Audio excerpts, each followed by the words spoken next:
Entonces, ¿qué significa eso? ¿Cuáles son las causas para que haya aterosclerosis y para que una arteria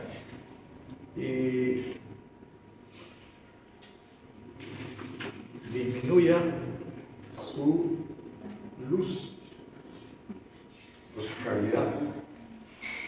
Es porque las grasas, especialmente el colesterol, cuando hay en exceso, se va a introducir por debajo del endotelio y va a aumentar a medida que aumente también en todo el sistema.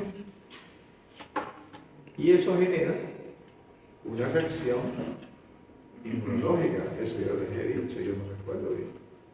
Y ahí los macrófagos van a ese lugar, porque y se produce un proceso inflamatorio y empiezan a fagocitar grasas. Y cuando fagocitan y se vuelven así de gordo, a la luz, a cierta luz, se ven como refringentes. Entonces se les llama células espumosas. Y luego también la capa media de tejido muscular se introduce también en ese mismo grupo, ¿no? En esa misma placa, en esa misma estría grasa. Entonces tenemos tres componentes de la estría y de la placa. Entonces, ¿por qué dijimos ¿cuáles son los dos principales factores para que haya arteriosclerosis? La arteriosclerótica. Hipertensión. No. Obesidad. No. Dieta. No. Hipercolesterol. Genética, 1. Y 2, Raza. colesterol elevado, especialmente el LDL. Son los dos factores que inician el proceso. O sea, el que tiene genética, aunque no fume, ¿no? Aunque no tenga sobrepeso, aunque no coma mucha grasa saturada, puede tener arteriosclerosis y producir las placas arterioscleróticas. Porque tiene lo más importante es la genética.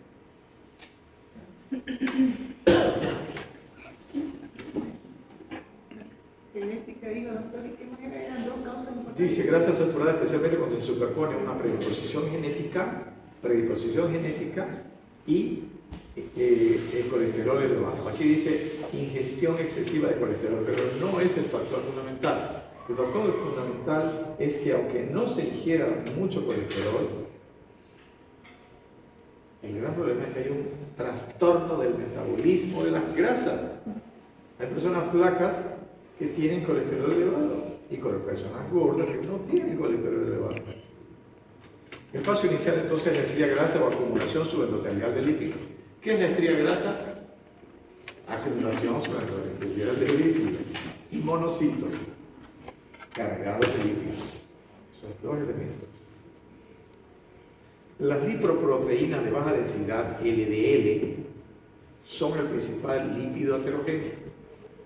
Después de la genética, el LDL colesterol. Los de alta densidad son los HDL, que son protectores y tal vez ayuden a la movilización del LDL. Entonces, no es nomás pedir colesterol al laboratorio, hay que pedir colesterol y fracciones de colesterol. LDL, HDL y VLDL.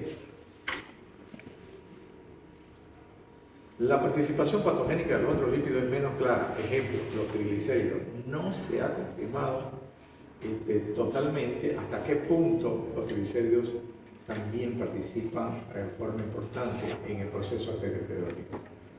Los macrófagos migran al espacio subendotelial, esto dentro del proceso de formación de la placa, y captan lípidos. Y esos lípidos se observan a la luz,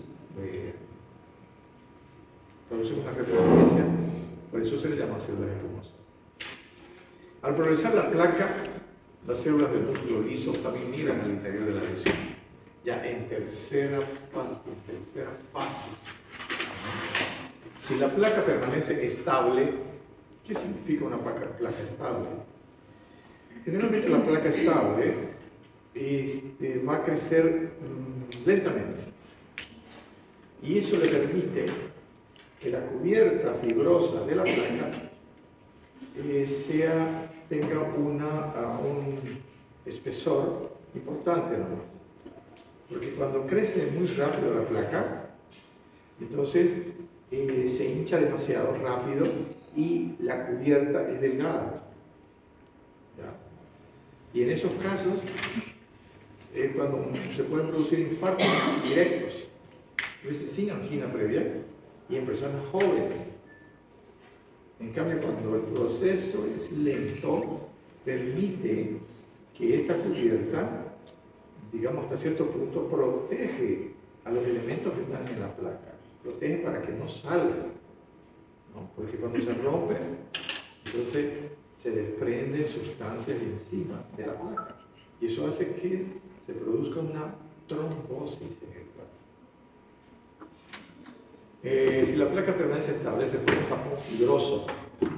La lesión se calcifica y se estrecha la luz del vaso con lentitud. Entonces, la placa es de tejido conjuntivo. Entonces, a medida que avanza, a medida que se agranda, se puede hasta se fibrosa y hasta se calcifica a veces.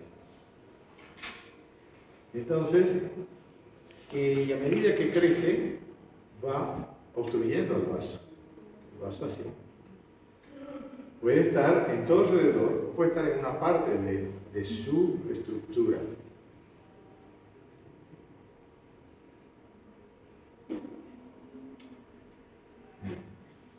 ¿Cuándo empieza a dar síntomas? No es matemática, pero generalmente cuando el 70% del vaso está obstruido, empieza a dar síntomas. Generalmente. Por supuesto que eso es variable, porque va a depender de otros factores, si es diabético, ¿no? Si no hacía nunca ejercicio y de un momento a otro ya quiere hacer ejercicio. Pero ese es un elemento, digamos, genérico. Otras placas se rompen y producen extrusión de lípidos y factores tisulares que producen una cascada de eventos que terminan en trombosis intravascular. Esa es la otra forma de evolucionar. Cuando rápidamente crecen y no dejan que la cubierta se engruese, sino es delgada. Por eso se rompe fácil.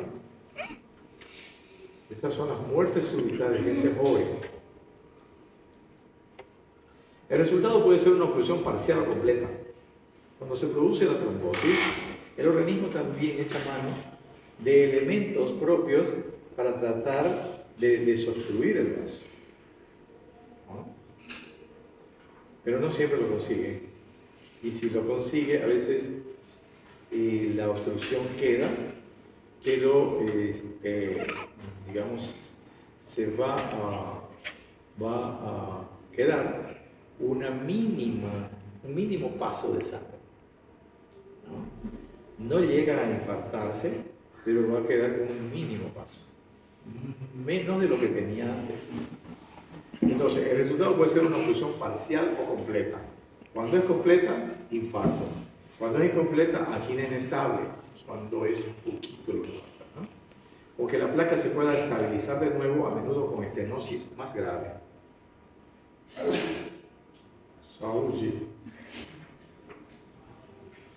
Aquí entonces vamos a a enfatizar sobre lo que estamos hablando. Factores que se relacionan con la vulnerabilidad de la placa. Ejemplo, mayor contenido de lípidos. Cuando hay mayor contenido de lípidos, la placa es más inestable, más vulnerable. 2, concentración mayor de macrófagos. También. 3, cubierta fibrosa muy delgada. 3 elementos que van a hacer de que la placa sea más vulnerable, o sea, más fácil de que se rompa. Estas lesiones más en jóvenes, en quienes el infarto agudo de miocardio o la muerte súbita son la primera manifestación de cardiopático coronario. No tenía nada. Se murió. ¿Y de qué se murió? Estaba saningo, ¿no? Pero claro, estaba gordito, ya no hacía ejercicio y un día vio que estaba ya con barriga y se fue al gimnasio. Y después se fue a trotar al parque y ¡pum! Infarto. Siempre tiene que hacerse exámenes previos para empezar a hacer ejercicio. Teoría reactualizada. O sea, hay otra opción para intentar implicar la causa. Es la respuesta inflamatoria en la pared vascular iniciada operada por un agente infeccioso. O sea, el proceso inflamatorio, en general, es un factor que participa de la mayoría de los problemas orgánicos de una persona. Proceso inflamatorio. Y aquí, en este caso, se dice que hay un agente infeccioso que produce el proceso inflamatorio. ¿Cuáles son estos agentes? La concentración circulante elevada de proteína C reactiva a tasa más alta de tratamiento. Esto no es lo que sigue, digamos. Aquí está hablando de que la proteína C reactiva es un marcador de inflamación, pero es genérico. Y en estos pacientes se puede encontrar niveles elevados de proteína C reactiva sin que haya todavía trastornos visibles. Eso quiere decir. ¿Cuáles son los causantes del proceso inflamatorio? Agentes como Chlamydia pneumoniae, citomegalovirus, Helicobacter pylori, los probables. Uy, me estaba olvidando yo creo que yo tengo Helicobacter. Pero caga la tableta, ¿no? El otro día me preguntaron si yo tenía, porque creo que estaba en 40 bolivianos la tableta, ya que tomar 2 veces al día, por lo menos por 10 a 14 días. Tiene acitromicina, generalmente uno de los tratamientos, acitromicina, amoxicilina y omeprazol o pantoprazol. Prevención primaria y secundaria de la cardiopatía isquémica. ¿Qué quiere decir esto? Ustedes, aunque no sean cardiólogos, y inicialmente no son médicos generales, iban a trabajar. Entonces, cuando vean un paciente que tiene más o menos características que lo pueden llevar a tener problemas de cardiopatía isquémica, tiene que hacer prevención primaria. ¿Y por qué prevención primaria? Porque es antes de que tenga un evento coronario agudo, como el infarto, ¿no? O una angina inestable, o una muerte súbita. Si tiene muerte súbita ya no hay nada que hacer. Entonces, esa se llama prevención primaria. Es como lo que ustedes se recuerdan de la clasificación de la presión arterial del 7º y 8º consenso. Cuando uno pregunta a un estudiante, ¿cuál es la presión normal de un paciente tipo? 120/80. 120/80. ¿Y 130 qué es? Y ahí empiezan a hacer, sí, 130 también es normal, pero no lo tienen bien claro, ¿no? El 7º consenso dice que hasta 139, 121, 139, se llama ¿qué?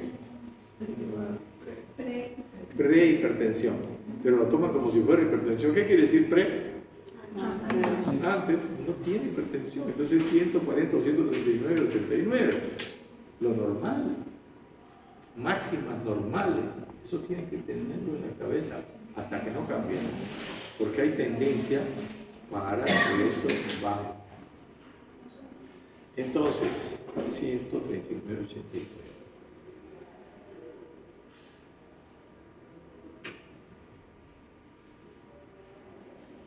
Asimismo, entonces, en la prevención primaria, ustedes van a ver a un paciente, hombre, 40 años, gordito, con colesterol elevado, fumador, con niveles ya elevados de azúcar, en ayunas. ¿Qué más? Sedentario, por supuesto, nervioso, tenso. Tiene que hacer prevención primaria. Tiene que hacer lavado de pecho, jugo, prevención primaria para que no llegue a tener un infarto. Más aún que lo que falta ahí, que no he dicho. Antecedentes familiares positivos de infarto en la familia o de muerte súbita. Eso es importantísimo. Y también después, entonces, cuando ya tiene infarto, se llama prevención secundaria, para que no tenga otro infarto y se muera. Algunos factores de riesgo no se modifican. Entonces, para hacer esta prevención hay que modificar el estilo de vida. Que coma menos, que camine, que no fume, ¿no? ¿Qué más? Bueno, y no podemos cambiar la genética. Es hipertenso también. Tenemos que tratar la hipertensión. Si es diabético, tratarla. No podemos eliminarla, pero lo podemos eliminar, hay que eliminar.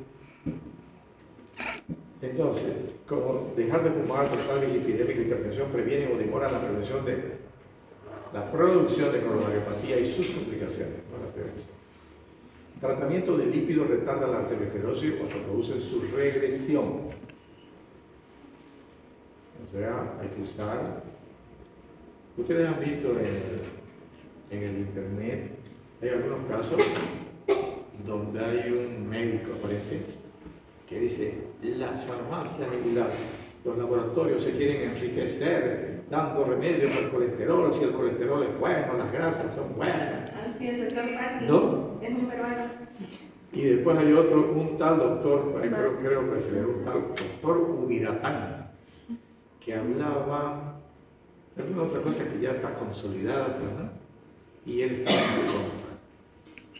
Yo no sé, para hacerse notar. Debe reducirse el nivel de LDL colesterol.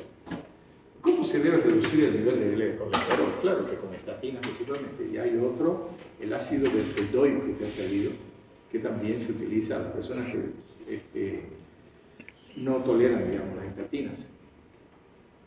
Pero, ¿cuánto? Hasta hace unos 6 años, creo, era 140.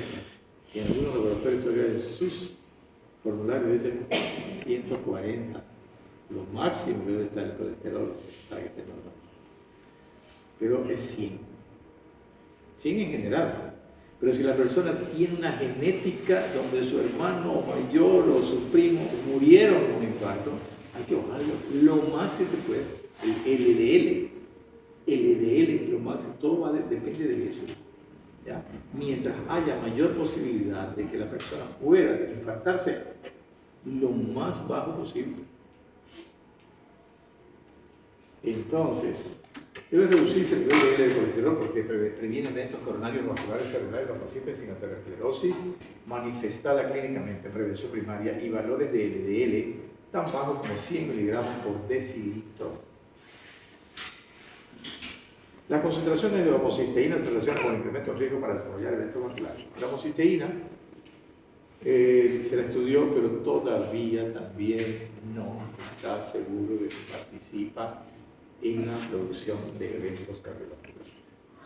Inclusive salió un tratamiento a base de vitamina, como el ácido fólico, vitamina B6 y B12 era tratamiento para la homocisteína. No está claro que reduzca los acontecimientos clínicos del paciente con cardiopatía coronaria. Otra medida preventiva, profilaxis con aspirina, 325 miligramos en días alternos, eso es lo que dice el libro, que yo consulté, en hombres mayores de 50 años reduce la incidencia de infarto. Todo el mundo ahora quiere tomar aspirina, ¿no? La que persona no toma aspirina, ¿por qué? Porque el vecino, el pariente, la comadre, todo le dice, ¿y no tomas aspirina? Toma aspirina. A mí me han dicho que es muy buena, ¿no? Y hay gente que siente algún síntoma, palpitaciones, por ejemplo. Toma aspirina, les pasa. ¿Qué se llama eso? Efecto placebo. O si no, fenómenos paranormales. Entonces, eso se llama fe, ¿no? Si yo tomo un pedacito de yuca como si fuera una tableta y le tengo fe, pues. Entonces, ¿qué es la aspirina en cardiología? O sea, ¿cuál es el objetivo de la aspirina en cardiología? ¿Para qué la damos en cardiología? Como antiagregante plaquetario, antiagregante de los trombocitos o de las plaquetas. No es anticoagulante, por favor, no es anticoagulante, es antiagregante. Tiene menor acción que anticoagulante. Y además actúa diferente. Generalmente se da 100 miligramos, pero se dice, según los estudios, 75 miligramos de aspirina es suficiente como antiagregante. ¿Pero por qué se da 100? Porque es la más barata, es la más común y la más barata. Fisiopatología de la isquemia silenciosa y los síndromes coronarios sintomáticos. ¿Qué significa esto? Significa de que dentro de la evolución de la cardiopatía isquémica, de la placa arteriosclerótica, van a haber diferencias entre las personas dentro de ese proceso de cambio, como era el MAS. Hay algunas modificaciones. La arteriosclerosis coronaria avanzada y una oclusión completa puede permanecer como clínicamente silenciosa. Hay infartos que no dan síntomas. La persona se está infartando y está haciendo compras, ¿no? Pero ¿quiénes son? Los diabéticos. Los diabéticos y los viejitos o las viejitas, principalmente, ¿no? ¿Pero por qué ahora? ¿Cómo? ¿Por qué?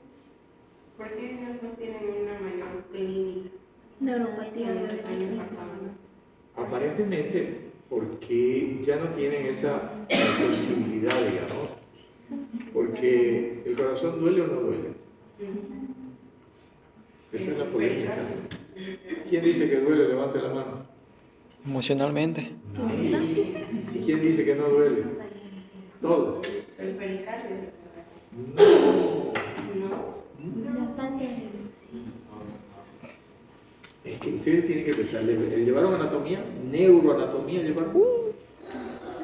¿Sí? ¿Cuáles son los tipos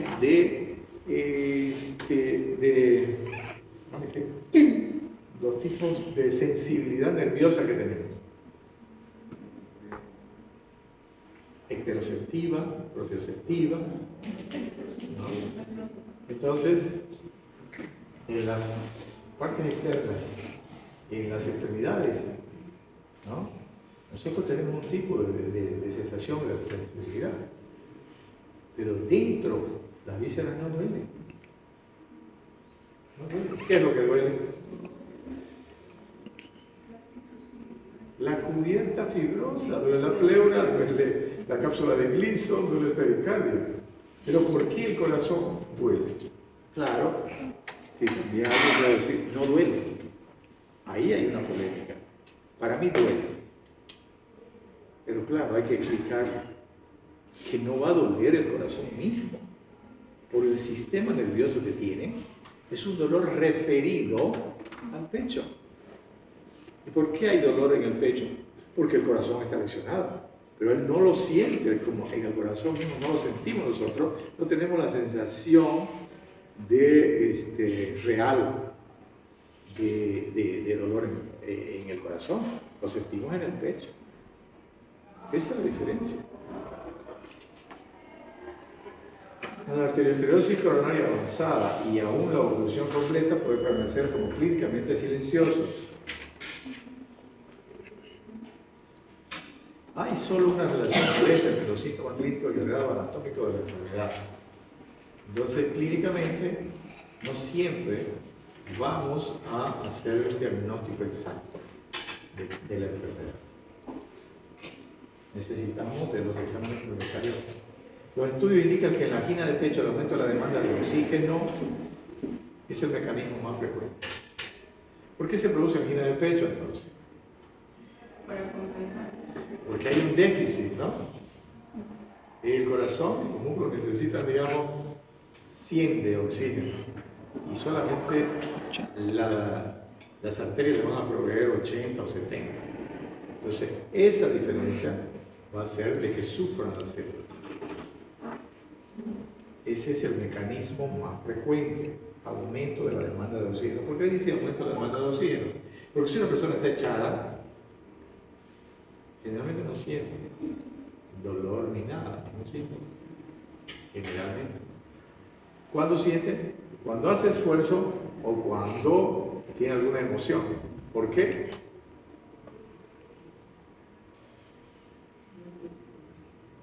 ¿Por qué? ¿Qué trabajamos? ¿Pero por qué? ¿Qué pasa con el corazón en esos casos? Aumenta la frecuencia cardíaca. Aumenta la frecuencia, al aumentar la frecuencia gasta más oxígeno. Ahí está. Pero ustedes dirán, pero a veces duele sin que haya eso. Claro, en la angina inestable, dolor en reposo. Pero en la estable, estamos hablando de la estable, que va a aparecer siempre relacionada con algún factor que aumente el gasto de oxígeno del corazón. Esfuerzo y emoción principal.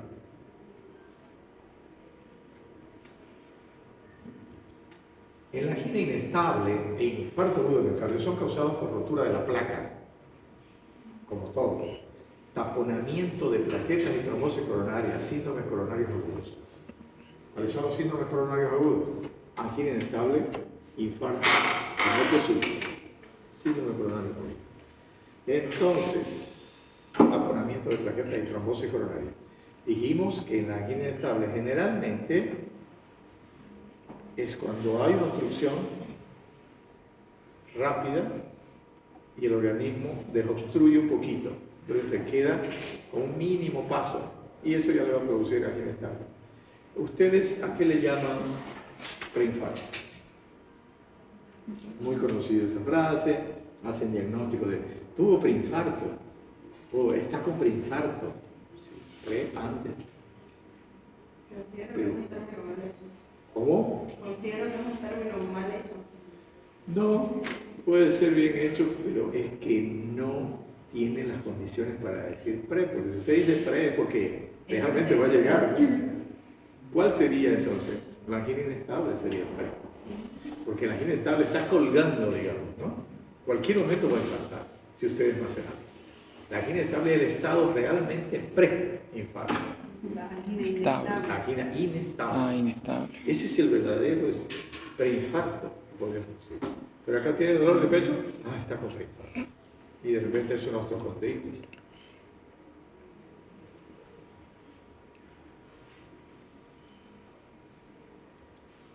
En Brasil se decía síndrome intermediario. O sea, a ese estado. Los episodios se producen temprano por la mañana o poco después de levantarse. ¿Qué son? ¿Qué es lo que produce el infarto? Los infartos generalmente se producen en reposo. La angina estable se produce con emociones y esfuerzo. Pero el infarto generalmente es en reposo. Y generalmente de madrugada o en la mañana.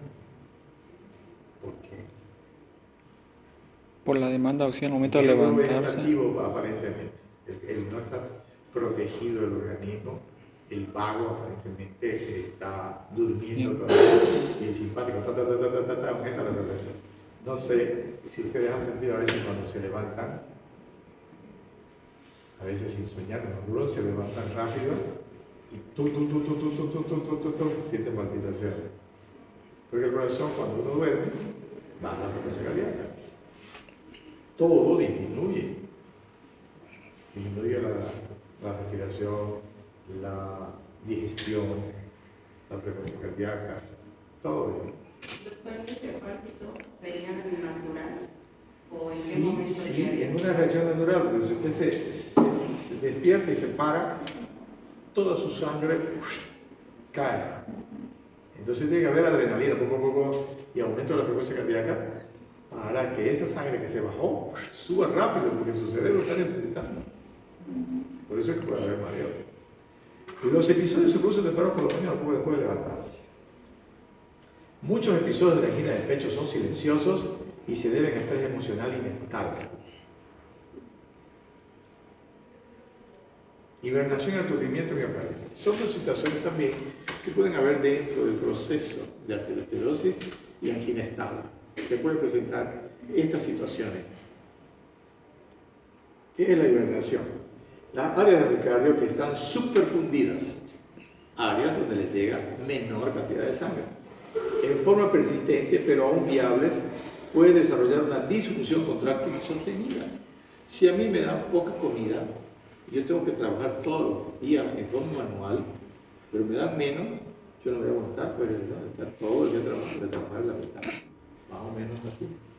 A este fenómeno se lo llama hibernación miocárdica. ¿Qué es la hibernación en general?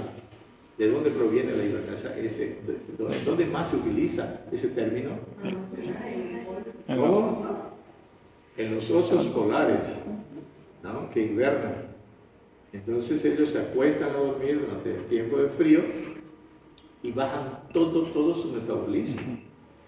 Casi no gastan. A este fenómeno se llama hibernación miocárdica. Aparece representada, respuesta de adaptación, pero puede conducir a insuficiencia ventricular izquierda. ¿Por qué? Porque está disminuida la capacidad de contracción.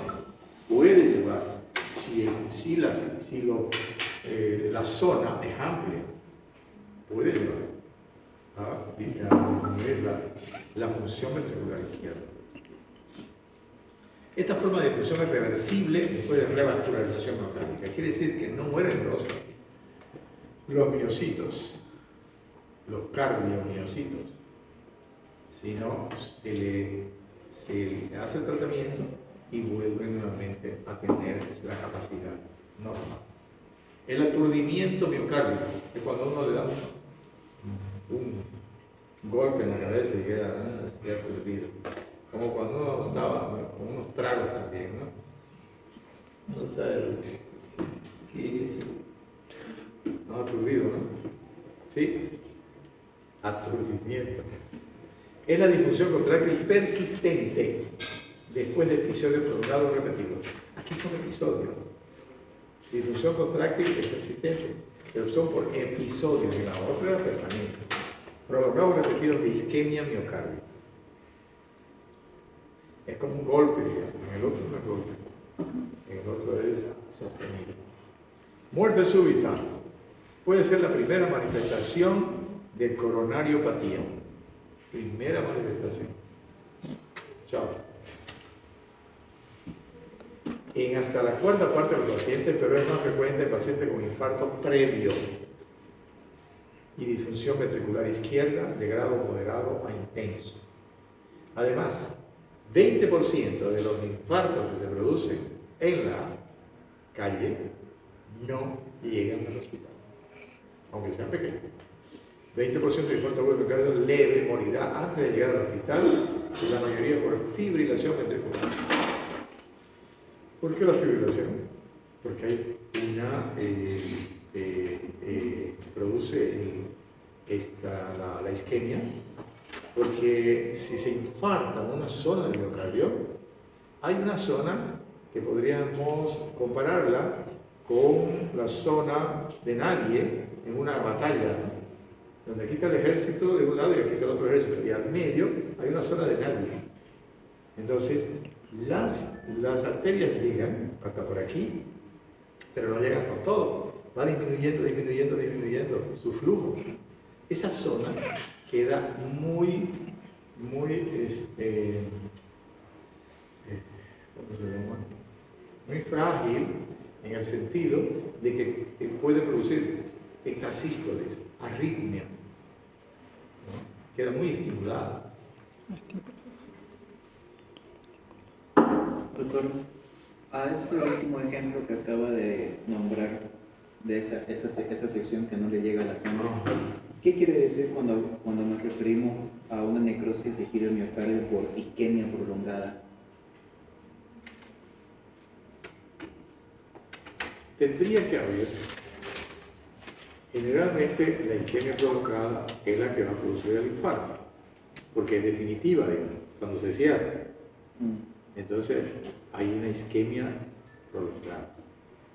Pero también puede ser como una angina inestable, ¿no? Que ahí la persona sí no puede hacer nada. En reposo ya tiene dolor, entonces no se mueve. Pero algunas zonas del corazón, por alguna razón, la persona también que tiene problemas cardíacos es muy sensible, porque el corazón es un órgano que se mueve. Y la gente dice, no, si tiene mal del corazón, en cualquier momento se muere. Hay personas con problemas cardíacos que cuando están internados, por ejemplo, no duermen. Uno de los factores es porque las personas lo están cuidando su corazón, o sea, lo están observando.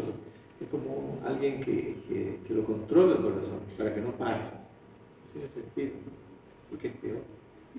Entonces, si le va a llegar una cantidad disminuida de sangre y muchas veces tiene acceso colateral de otra arteria, pero a veces no tiene. Entonces, por alguna razón, ese corazón empieza a latir más rápido. De repente tomó café o tomó un estimulante como la hierba mate, solamente eso, sin tomar ningún producto, o una emoción intensa, hace que su corazón palpite más rápido y ahí va a haber mayor déficit, lo que va a ocasionar que esa célula, parte de esa célula, muera. Porque es la relación inversa de flujo versus necesidad. Mientras más necesidad y menos flujo, va a morir más célula. Angina de pecho, base para el diagnóstico. Angina de pecho estable, insisto. ¿Cómo se diagnostica? Dolor torácico con X, ya está aquí, ¿no? Precordial, que puede ser precipitado por estrés o ejercicio, se alivia con reposo rápidamente o con nitratos.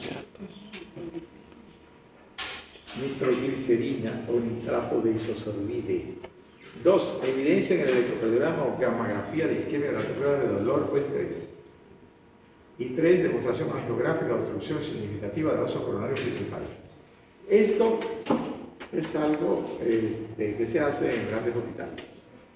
Pero acá tenemos 3 factores para el diagnóstico. 1. Clínica. Dolor típico. 2. Electrocardiograma típico. Y 3. Enzimas cardíacas.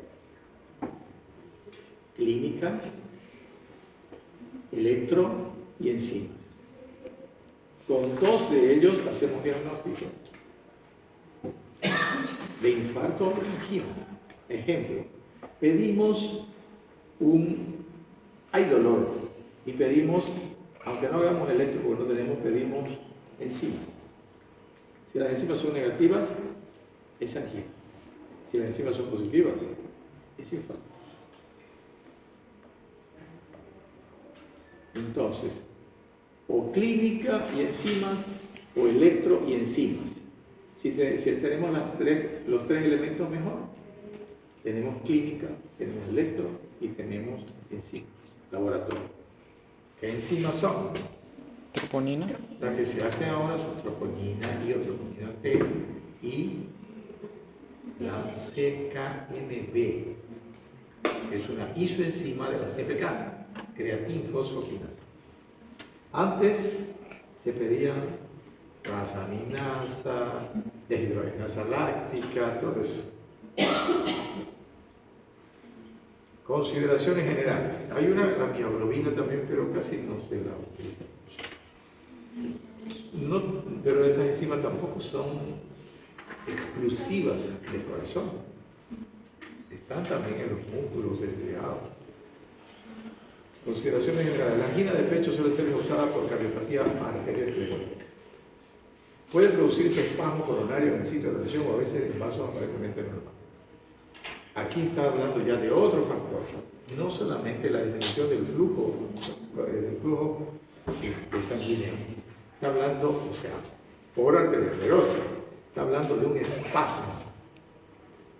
El vaso se contrae, vasoconstricción, digamos de varios minutos, y eso va a ocasionar isquemia y puede ocasionar hasta infarto.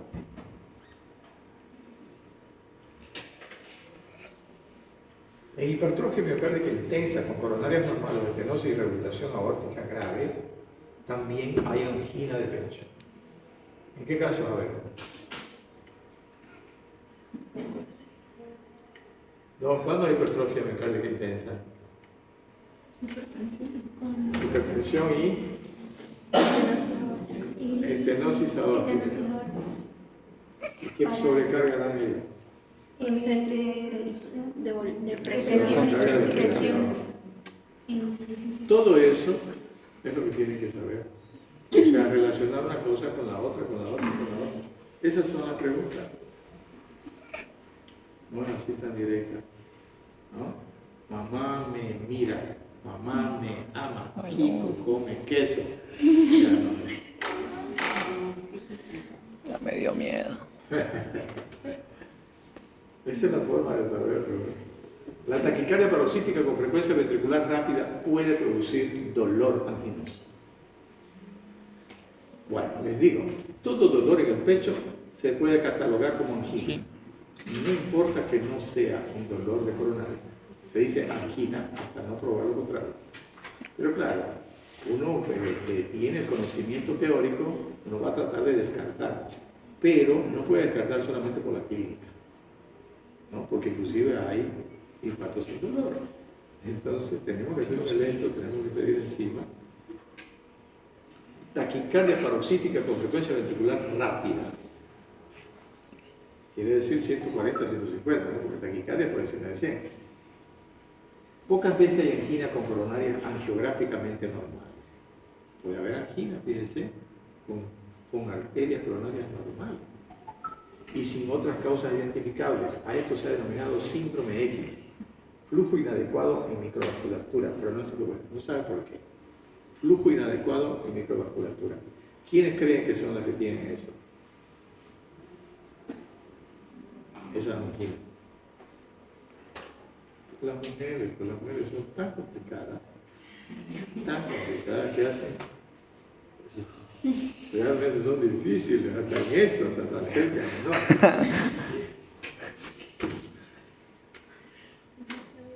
Datos clínicos, antecedentes,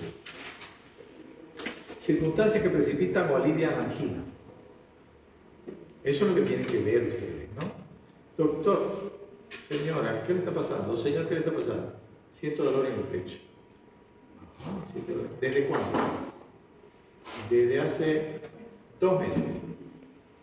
Y ese dolor, ¿en qué parte es exactamente? Aquí. O si no, es aquí, doctor. Aquí. Este es el dolor verdadero. Digamos, ¿no? No siempre, pero fíjense que esa forma de decirlo ya nos da una pausa. Cuando dice con el dedo aquí, es demasiado pequeño el sector, generalmente es un dolor precordial atípico, se llama, no es de coronaria. Pero por supuesto, es medicina, no es matemáticas. Entonces, aunque diga aquí, ustedes investigan. Ah, no es nada. Toma un analgésico, un antiinflamatorio, hasta luego. No. Más si es hombre. Si es mujer, puede que no sea nada. ¿O no? Excuse me, sorry, la dama, por favor. Entonces, esa es la clínica, eso es lo que tienen que preguntar. ¿Desde cuándo? De hace 2 meses. Desde hace 2 meses hasta hoy, ¿aumentó la intensidad o las veces que le duele? Sí.